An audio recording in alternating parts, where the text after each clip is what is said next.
अस्सलामुअलैकुम दोस्तों, मैं हूं राव कमर रिजवान और आप देख रहे हैं मेरा यूट्यूब चैनल। जैसे जैसे अब्बा और दादी के अल्फाज मैं सुन रही थी, मेरा वजूद कांप रहा था। सर्दी में भी मेरा जिस्म पसीने से शराबूर हो चुका था। डर के मारे मेरे हाथ पांव बर्फ की तरह ठंडे हो चुके थे। आखिर वो इस हद तक भी जा सकते थे? मैंने कभी सोचा नहीं था। किसके पास जाती, किसको बताती, आखिर कौन था हम दुखियारियों का मददगार। तभी दादी कमरे से बाहर आने लगी तो मैं फौरन भागकर दूसरे कमरे में छुप गई। दादी का रोब और चेहरे पर आई हर वक्त की सख्ती से मुझे बहुत डर लगता था। दादी बाहर निकली और सामने माँ के कमरे में जाने लगी, जहाँ दाई माँ को लेकर गई थी। मेरी आंखों से आंसू बहने लगे थे। दादी मेरी माँ के साथ न जाने क्या करने वाली थीं। मैं अल्लाह पाक से दुआ करने लगी कि वो मेरी माँ और बहन की हिफाजत करे, उन्हें अपनी हिफ्ज़ व अमान में रखे। मेरी आंखों में आंसू थे। मैंने पलटकर एक नज़र अपनी छोटी बहन पर डाली जो बुखार से तप रही थी और अभी तक उसकी दवा का इंतज़ाम नहीं हो पाया था। मैं तो इस कदर मजबूर थी कि उसके लिए एक दवा का इंतज़ाम भी नहीं कर सकती थी। अम्मा की तबीयत 3 दिन से शदीद ख़राब थी। वो दर्द से कराहती रहती और दादी और अब्बा से मिन्नतें करती कि मुझे डॉक्टर के पास ले चलो, मेरी तबीयत बहुत ख़राब है, मैं मर जाऊंगी। मगर दादी और अब्बा ने कान ना धरे। दादी कहने लगी कि गांव की दाई बुलवा लाऊंगी जब वक्त करीब आया। अब ज़्यादा ड्रामे न कर, ये वक्त सब पर ही आता है। पहले भी तो तूने 2 बेटियां जन रखी हैं, वखरा ही शोर मचाती फिर रही है। दादी के बेबाक अल्फाज सुनकर अम्मा सिसक कर खामोश हो गई थी। मुझे इल्म तो ना था कि क्या करना है, मगर अम्मा की शदीद ख़राब हालत और उनका वजूद बुखार में जो झुलसता देखकर मैं उनके सरहाने बैठ गई और सर दबाने लगी। अम्मा तो नीम बेहोशी की हालत में हो चुकी थी। उनकी तबीयत बहुत ख़राब हो चुकी थी। अम्मा की ये हालत देख देख कर मेरी छोटी बहन इरम भी बुखार में मुब्तला हो चुकी थी, जिसका बुखार ताहाल जारी था। मेरा ध्यान कभी अम्मा की जानिब जाता तो कभी अपनी छोटी बहन की जानिब, और कुछ लम्हे पहले दादी के सुनाई देने वाले अल्फाज ने तो वैसे ही मेरा वजूद कपकपाने पर मजबूर कर दिया था। अम्मा को तो इस बात की खबर न थी कि दादी अब्बा के साथ मिलकर क्या मंसूबा बना चुकी हैं। मैं इन्हीं सोचों में गुम थी कि तभी मुझे बच्चे के रोने की आवाज़ आई। मेरा दिल किसी ने मुट्ठी में जकड़ लिया था। समझ ना आई कि खुशी से झूम उठूं या ज़मीन पर बैठकर फूट फूट कर रो दूं। यही दुआ मेरे दिल से निकली कि या अल्लाह पाक, मुझे भाई ही अता करना। अगर एक बार फिर मेरी माँ की गोद में तीसरी बेटी आ गई तो न जाने इस बार कौन सी कयामत आ जाएगी। कुछ देर बाद दाई कमरे से बाहर निकली और अब्बा के हाथ में एक मासूम बच्चा रख दिया। अब्बा ने एक नज़र देखा और फिर बोले कि ये लड़का है ना। दाई फौरन खालिस पंजाबी बोलते हुए कहने लगी, अल्लाह ने तेनू एक होर धी दा प्यो बना दिता है, हुण दुआ कर अल्लाह इस दिन नसीब चंगे करे। दाई इतना कहकर वापस कमरे में जा चुकी थी, जबकि तभी दादी कमरे से बाहर निकल आईं। उनके चेहरे पर नागवारी आया थी। अब्बा भी आग बगूला होकर बामुश्किल जब्त करते हुए उस बच्ची को देख रहे थे। मेरा वजूद पत्थर हो चुका था। मैं थोड़ा दरवाज़ा खोल कर देख रही थी। अब अब्बा ने उस बच्ची को दादी को थमा दिया और बोले कि नहीं चाहिए एक और बोझ। पहले ही 2 नहूसतें जो मेरे सर पर सवार हैं वही बहुत हैं।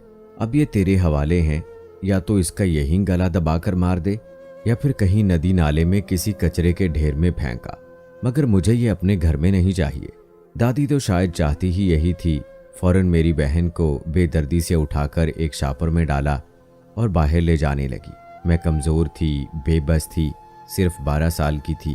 जब दादी को ऐसा करते देखा तो खामोश न रह सकी, मज़ीद डर कर दरवाजे के पीछे खड़ी ना रह सकी। मैं हिम्मत करके बाहर निकली और दादी से वो शापर छीनने लगी, मगर दादी ने मुझे जन्नाटेदार थप्पड़ मारकर दूर कर दिया और अब्बा को इशारा किया। अब्बा गुस्से से मेरी जानिब बढ़ रहे थे। मैं चीख चिल्ला रही थी और ऊंची आवाज़ में कह रही थी कि दादी मेरी बहन को छोड़ दो, इसे कहीं मत लेकर जाओ, मुझे वापस दे दो मेरी बहन को, हम यहाँ से चले जाएंगे, जितना मारना है मुझे मार लो, मगर इसे कहीं मत लेकर जाओ। मैंने हर जतन किया, हर मिन्नत की, मगर उन पर मेरी किसी बात का कोई असर ना हुआ। मेरी आंखों से आंसू जारी थे और अब्बू ने मेरे मुंह पर अपना हाथ रखकर मेरी आवाज़ बंद कर दी थी। उन्होंने मुझे उठाया और कमरे में लाकर पटक दिया, जहां शोर सुनकर इरम जाग गई थी। अब्बा दबी आवाज़ में गुस्से से मेरे पास आए और मेज़ पर पड़ा चाकू उठाकर उसकी नोक मेरी जानिब करते हुए बोले कि खबरदार, जो तुम्हारी ज़ुबान से अम्मा के सामने एक लफ्ज़ भी निकला तो वरना बहुत बुरा हश्र कर दूंगा मैं तुम्हारा। फिर सिर्फ वो ही नहीं बल्कि तुम दोनों और तुम्हारी माँ भी मरी हुई कचरे के ढेर में मिलोगी, समझी। अब्बा के अल्फाज और उनके हाथ में मौजूद चाकू की नोक मेरा सांस रोक चुकी थी। मैं खौफ से आंखें बंद कर चुकी थी और अब्बा के सामने हाथ जोड़कर रोते हुए बामुश्किल सर हिलाने लगी कि मैं उनकी हर बात मानूंगी। अब्बा ने चेहरे पर सख्ती लाई और फिर हकारत से मुस्कुराकर मेरा गाल थपथपाकर वहां से बाहर चले गए। इर्म तो हवास बाख्ता बैठी थी, मुझे देखकर भागकर मेरे पास आई और हम दोनों बहनें गले लगकर फूट फूट कर रोने लगी। दादी मेरी बहन को न जाने कहाँ लेकर जा चुकी थी। मैं उसे फेंकने नहीं देना चाहती थी, मेरा दिल फट रहा था। माँ के पास जाने की इजाज़त अभी मुझे नहीं मिली थी, वहाँ तो अब्बा का पहरा था। आखिर मैंने हिम्मत की और ठान लिया कि अपनी बहन को ढूंढ कर रहूंगी। अब्बा की नज़रों से बच बचाकर मैं दरवाजे तक पहुंची और घर से बाहर कदम रख दिया। सामने 3 रास्ते थे। दादी किस जानिब गई होंगी, नदी की जानिब या गांव में उस गहरी खाई की जानिब, या हो सकता है किसी कचरे के ढेर की जानिब गई हूँ। मेरा दिमाग माऊफ हो चुका था। मैं भागकर उस रास्तों पर जाने लगी ताकि दादी को देख सकूं, बहन को वापस ला सकूं। मैं नंगे पैर भाग रही थी, मेरा सांस फूल चुका था, मगर दादी कहीं नजर नहीं आई थी। दिल अलग इस कदर तेजी से धड़क रहा था कि मेरे जिस्म में कपकपी सी तारी हो चुकी थी। मैं भागकर वापस घर की जानिब आई ताकि रास्ते की जानिब जाकर देख सकूं कहीं दादी वहां तो नहीं गई थी। मगर जो ही मुझे घर नजर आया तो दादी भी नजर आ गईं, जिनके हाथ खाली थे और वो तेज तेज कदम उठाते घर में दाखिल हो चुकी थी। मुझे तो लगा जैसे मेरे जिस्म से खून निचोड़ा जा चुका है। दादी अपना मकसद पूरा करके घर लौट चुकी थी, यानी मेरी बहन को फेंक आई थी। मैं उनके पीछे ही घर दाखिल हुई थी। वो अब्बा को इशारा करके मंसूबे के कामयाब होने पर मुबारकबाद दे रही थी। दोनों के चेहरे पर अजीब सी मुस्कुराहट थी। अम्मा को होश आ चुका था। होश में आते ही उन्होंने सबसे पहले ये सवाल किया कि बच्चा कहाँ है, मगर तभी दादी और अब्बा रोने लगे और रो रो कर अम्मा को तसल्ली देने लगे। माँ के तो होश ही उड़ चुके थे। उनके दिमाग में खतरे की घंटियां बजने लगी थीं। वो बौखलाकर फिर से सवाल करने लगी कि मेरा बच्चा कहाँ है, कि तुम्हारे यहाँ मरा हुआ बेटा पैदा हुआ है, तुमने एक मुर्दा बच्चे को जन्म दिया है जिसे हम अभी अभी दफना कर आए हैं। जब अम्मी ने ये बात सुनी तो सकते की कैफियत में आ गई। कितनी देर वहीं बेजान सी सकते की हालत में बैठी रहीं और फिर एकदम से चीख मारकर रोने लगी। दादी और अब्बा माँ के दुख में यूं शरीक थे। मैं जानती थी कि वो दोनों ही माँ से झूठ बोलकर उन्हें अपनी बात में उलझा चुके थे। दादी अम्मा को तसल्लियाँ देने लगीं और अम्मा दादी से शिकवा भरे लहजे में कहने लगीं कि अम्मा, मैं तो 3 दिन से आपको कह रही थी कि मुझे डॉक्टर के पास ले जाएं, मेरी तबीयत ख़राब है, मगर आपने मेरी एक न सुनी। आज देख लिया आपने क्या नतीजा निकला। आपकी लापरवाही की वजह से आज मेरा बेटा इस दुनिया से चला गया। दादी भी शर्मिंदगी महसूस कर रही थी, जबकि अब्बा भी पछतावे जैसा दिखावा कर रहे थे, गोया वो दुख में बराबर के शरीक हों और उनसे ज़्यादा तो उन दोनों को दुख हुआ हो। मगर हकीकत क्या थी ये मैं अच्छे से जानती थी। न जाने इस सर्द शाम में मेरी दादी मेरी बहन को कहाँ छोड़ आई थी। उसे तो उस वक्त अम्मा के पास माँ की गोद में होना चाहिए था, मगर वो तो लावारिसों की तरह न जाने कहाँ पड़ी थी। अम्मा की हालत तो पहले ही ख़राब थी। जब मुर्दा बच्चे की खबर सुनी तो उनकी तबीयत और ख़राब होने लगी। मैं रो रही थी। आखिर मैं उनके पास गई और उनके गले लगकर फूट फूट कर रोने लगी। अम्मा के पीछे खड़े अब्बा मुझे घूर कर देखने लगे, कहने लगे कि खबरदार, तुमने माँ को सच बताया वरना तुम्हारे लिए बिल्कुल भी अच्छा नहीं होगा। मैंने फ़ौरन आंखें बंद कर लीं और मारे खौफ के माँ के गले लगकर रोने लगी। मैंने उस वक्त अम्मा को कुछ न बताया, मगर जैसे ही दादी और अब्बा वहाँ से गए और कमरे में सिर्फ मैं और अम्मा रह गई तो मुझसे फिर बर्दाश्त ना हुआ और ना ही मुझे अब्बा और दादी का खौफ रहा था।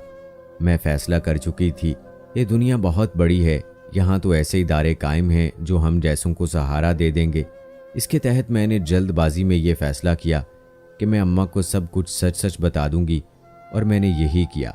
अब वो दोनों आंखों से ओझल हुए तो मैंने सब कुछ सच सच अम्मा को बता दिया कि आपके यहाँ बेटी पैदा हुई थी जिसे दादी शापर में डालकर फेंक आई हैं और मुझे चुप रहने का कहा है।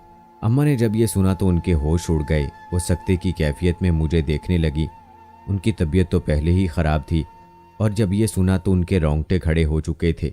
वो बमुश्किल उठती हुई गिरती पड़ती दादी तक पहुंची और दादी को गिरेबान से पकड़कर बोली कि तू इस कदर सख्त हो सकती है, मैंने कभी सोचा भी नहीं था।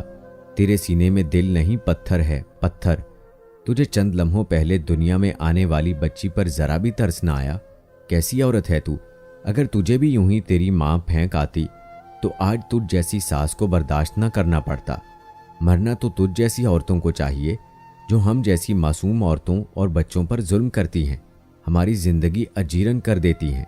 कई सालों बाद आज अम्मा फट पड़ी थी। आखिर बर्दाश्त करती भी तो किस तरह? अम्मा आज से पहले खुद पर जुल्म बर्दाश्त करती रही। इसके बाद जब मेरी और इरम की पैदाइश हुई तो तब अलग ताने सुनती रही और हम भी दादी से मार खाती रही। लेकिन अब उन्होंने तो हद ही पार कर दी थी। मासूम बच्ची को उठाकर कचरे में फेंक दिया था। अब्बा ने जब अम्मा को यूं बदतमीजी करते देखा तो उन्हें ये बात नागवार गुजरी और आगे बढ़कर माँ के मुंह पर एक जोरदार थप्पड़ दे मारा। वैसे ही नकाहत से लर्ज रही थी, वहीं जमीन पर गिर गई। दादी और अब्बा अम्मा को बातें सुनाने लगे, मगर अम्मा ने मजीद इंतज़ार करना बेहतर न समझा और गिरती पड़ती घर से बाहर निकल गई। वो अपनी तीसरी बेटी को ढूंढने के लिए जा चुकी थी, जबकि दादी और अब्बा ने मुश्तइल होकर मेरी जानिब देखा। आखिर मैंने उनका भांडा फोड़ दिया था। वो मेरी तरफ बढ़े, कहीं वो मेरे साथ वो सभी न कर डालें जो उन्होंने करने की धमकी दी थी। मैं मारे खौफ के भागकर कमरे में चली गई और दरवाजे को अंदर से कुंडी लगा ली, जबकि अब्बा और दादी मेरे पीछे ही भागते हुए दरवाज़ा खटखटाने लगे। मैं रोते बिलखते हुए अंदर से चीख रही थी, जबकि इरम भी उसी कमरे में मौजूद थी। अब्बा पूरी कुव्वत से दरवाजे पर दस्तक दे रहे थे। जब ऐसे दरवाज़ा ना खुला तो उन्होंने किसी नोकीली चीज़ की मदद से कुंडी को काटना शुरू कर दिया। पुराने जंग आलूद दरवाजे थे, आखिर कब तक ताब लाते। कुछ ही देर में झटकों से दरवाज़ा टूट कर गिर चुका था। मैं मारे खौफ के बिस्तर के नीचे छुपी हुई थी, मगर अब्बा ने गालियां देते हुए मुझे बालों से पकड़कर बिस्तर के नीचे घसीट कर निकाला और मुंह पर थप्पड़ मारने शुरू कर दिए। दादी मुझे गालियां देते हुए कहने लगी कि इसको मेरे हवाले कर दो, अब देखना मैं इससे कैसे बदला लेती हूँ। इसकी माँ को तो अब मैं घर में दाखिल होने दूंगी नहीं, जबकि इसका वो हशर करूंगी, इसका सांस लेना भी दूबर हो जाएगा। दादी और अब्बा की धमकियों में तो मुझे अपनी मौत दिखाई दे रही थी। न जाने ये लोग मेरे साथ क्या करने वाले थे। मैं खौफ के मारे हिल भी नहीं पा रही थी।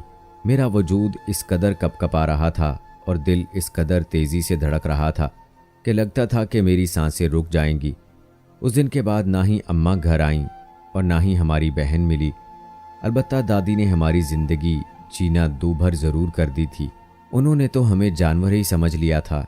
कोई जानवरों से भी इस कदर काम नहीं करवाता और उन्हें मारा नहीं जाता जैसे दादी ने हम पर जुल्म करना शुरू कर दिए थे।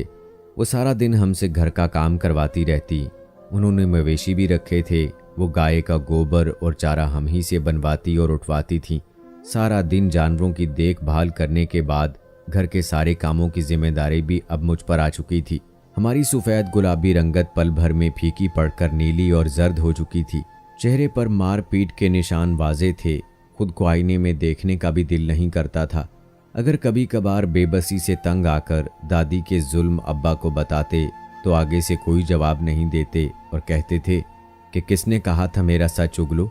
अगर तुम जुबान बंद रखती तो आज इस हालत में न पहुंची होती। ना ही अम्मा वापस आई थी और ना ही अब्बा को हम पर रहम आया था। दादी ने तो जैसे हमें मारने का ठेका ले रखा था। कुछ दिन गुजरे तो अब्बा का बाहर से वीज़ा आ गया। वो काम के सिलसिले में बाहर जाने की तैयारियां करने लगे। अब्बा 1 माह के बाद दूसरे मुल्क चले गए और उनके जाते ही घर में हम दोनों और दादी ही बचे। अब्बा के जाने की हमें कोई भी खुशी ना थी। इतने अरसे में एक बार भी हमें घर से बाहर जाने नहीं दिया गया था, क्योंकि अब्बा काफ़ी सख्त थे और घर से निकलने नहीं दिया करते थे। जो ही अब्बा घर से गए तो अगले ही रोज़ दादी ने मुझे और मेरी बहन को मार पीट कर घर से निकाल दिया। मैं और इरम दादी के कदमों में गिर गईं और रोने लगीं और रोते रोते बोलीं कि हम पर यह जुल्म मत करें। हम दोनों कहाँ जाएंगी, हमारा तो यहाँ कोई रिश्तेदार भी नहीं है। मगर दादी को हम पर रहम ना आया और हम दोनों बहनों को घर से धक्के देकर निकाल दिया। कल रात से हम दोनों के हलक से सिवाय पानी की और कुछ भी नहीं उतरा था। हम कितनी देर यूं ही दरवाजे पर बैठी दरवाज़ा बजाती रही, मगर दादी ने दरवाज़ा ना खोला। आखिरकार दोनों बहनें एक दूसरे का हाथ थामकर गलियों में से गुजरती हुई बाहर जाने लगी।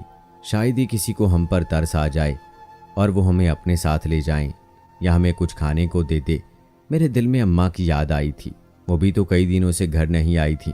शायद वो भी हमें कहीं मिल जाए, मगर कहाँ मिलती, वो कैसे मिलती, न जाने वो कहाँ हूँ और इस अजाब जैसी ज़िंदगी से निकलकर कहीं और चली गई हूँ।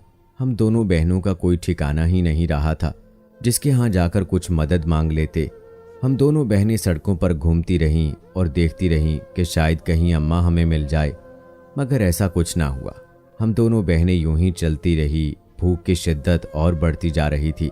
अब तो भूख की वजह से चक्कर भी आने लगे थे। हमारा हाल तो बिल्कुल भिखारियों जैसा हो चुका था। अब तो बस ज़हन में खाना ही खाना था। कहीं से थोड़ा बहुत खाना मिल जाता और हम दोनों बहनें बैठकर खा लेती। गांव से बाहर निकलते ही एक बड़ा मैदान नजर आया जहां पर बहुत सा कचरा इकट्ठा किया गया था। सारे गांव का कचरा वहीं फेंका जाता था। हम पर यह नौबत भी आनी थी, मैंने कभी सोचा नहीं था। मैंने इरम का हाथ पकड़ा और दोनों बहनें उस जानिब जाने लगीं। वहां पर ढेर सारा कचरा था और बदबू भी बेतहाशा थी। मगर तभी अचानक मेरी नज़र एक जानिब कचरे पर पड़ी जहां एक शापर में खाना पड़ा था। शायद वो बासी खाना था या ख़राब था, ये तो मैं जान ना सकी, मगर वो खाना इतना था कि मैं और इरम पेट भर कर खा सकती थी। मैंने खुशी के मारे इरम को देखा और उसे इशारा किया कि वो देखो बहन, खाना पड़ा है, दुआ करो कि वो खाना खाने के काबिल हो ताकि हम खाकर एक वक्त का पेट तो भर सकें। मैं और इरम फौरन भागकर उस खाने तक पहुंचे और उसे उठाने लगे, मगर मेरा हाथ जो ही खाने की जानिब बढ़ा तो खाने के शापर के साथ एक कपड़ा भी चिपक कर उठने लगा। मेरी नज़र उस खाने से हटकर उसके नीचे मौजूद जगह पर गई तो मेरे होश उड़ गए। वहाँ एक औरत औंधी लेटी हुई थी। मेरे होश उड़ने लगे, मगर मज़ीद होश तब उड़े जब मैंने देखा कि उस औरत के मैले काले गंदगी से अटे हुए कपड़े तो बिल्कुल वैसे ही हैं जैसे मेरी माँ ने उस रोज़ पहन रखे थे जब वो घर से निकली थी। ये ख्याल आते ही मेरा वजूद लरज़ कर रह गया। मेरे सर पर तो जैसे आसमान टूट पड़ा था। खाने की तो हम दोनों को होश नहीं रही थी कि हमने खाना फेंका और कपड़ा उठाकर उस औरत को देखने लगे। वहाँ से इंतहाई बदबू आ रही थी। जो ही कपड़ा हटाकर देखा तो सामने का मंजर हमें हैरान कर गया। वहाँ तो हमारी माँ ही थी जो शायद अपनी बच्ची को ढूंढते ढूंढते यहाँ आकर मर चुकी थी। इतने दिनों बाद माँ को देखा था और वो भी इस हालत में देखकर हम दोनों बहनों की चीख निकल गई और अपनी माँ की लाश को गले लगाकर हम दोनों बहुत रोने लगी। हम दोनों ही माँ को पुकारती रहीं और आवाज़ आसमान तक जा रही थी। शायद हमारी आहें ही आसमान तक पहुँची होंगी और मेरी माँ जो इस हालत में आज यहाँ पड़ी थी, इसकी वजह सिर्फ और सिर्फ मेरे अब्बा और दादी थे। हम दोनों ही रो रहे थे कि तभी ट्रक वहाँ पर आया जो कि कचरा लोड किया करता था। उसमें से एक शख्स आया और हमारी जानिब बढ़ने लगा। वो पक्की उम्र का मर्द था। उसने जब हमें देखा तो हम पहले तो ज़रा डर गए, मगर फिर जो भी बात थी उसे सब कुछ बता दिया, जिसे सुनकर वो रोने लगा और बोला कि बच्चों, तुम्हारी माँ बहुत नेक थी। इतने दिनों से कचरे में पड़े रहने के बावजूद इसकी वजूद पर किसी जानवर ने हमला नहीं किया। वो जूं की तूं मौजूद है। इसके बाद उसने हमारी माँ की तदफीन करवाई और हमें अपने साथ अपने घर ले गया। वो कहने लगा कि मेरी कोई औलाद नहीं थी, मैं 15 साल से बे औलाद था। बहुत दुआएं की, मगर तभी एक रोज़ मुझे उस कचरे से एक बच्ची मिली जिसे उठाकर घर ले आया। मैंने जब इससे मज़ीद पूछा तो वो सारी निशानियां यही थी कि उन्हें ये बच्ची एक शापर में मिली थी और दादी मेरी बहन को शापर में फेंक कर आई थी। खुदा का शुक्र था कि मेरी बहन महफूज हाथों में पहुंच चुकी थी और उस शख्स के पास सलामत थी। उस शख्स ने हम दोनों बहनों को पालने का भी जिम्मा ले लिया और अब्बा के खिलाफ पर्चा करवा दिया जो दूसरे मुल्क में थे। अगले ही रोज़ दादी गश खाकर सीढ़ियों से गिर गई थीं और बेहोश हो गईं क्योंकि घर में कोई भी मौजूद न था। उनकी लाश यूं ही घर में पड़ी रही। उस पड़ोसी का बदबू से सांस लेना महाल हो गया तो वो घर में दाखिल हुए जहां दादी की लाश गल सड़ चुकी थी। लोगों ने अब्बा को फ़ोन करके बताया तो वो दूसरे मुल्क से वापस आ गए। दादी को दफन किया जा चुका था, मगर जो ही अब्बा वापस आए तो उन पर केस कर दिया गया कि उन्होंने एक मासूम बच्ची का कत्ल और अपनी बीवी को मारा है। अब्बा और दादी अपने अंजाम को पहुंच चुके थे, जबकि मैं और मेरी बहन अपने माजी की दिलखराश यादें लिए इस नेक शख्स और इसकी बीवी की औलाद बनकर रहने लगे। दोस्तों, न जाने आज भी बेटी पैदा करना जुर्म क्यों समझा जाता है। हालांकि इस्लाम ने बेटी को रहमत कहा है, और बेशक जिस घर में बेटी नहीं वो रहमत से महरूम है। अल्लाह से दुआ है अल्लाह हिदायत दे, आमीन। मिलते हैं अगली वीडियो में, तब तक के लिए अल्लाह हाफिज।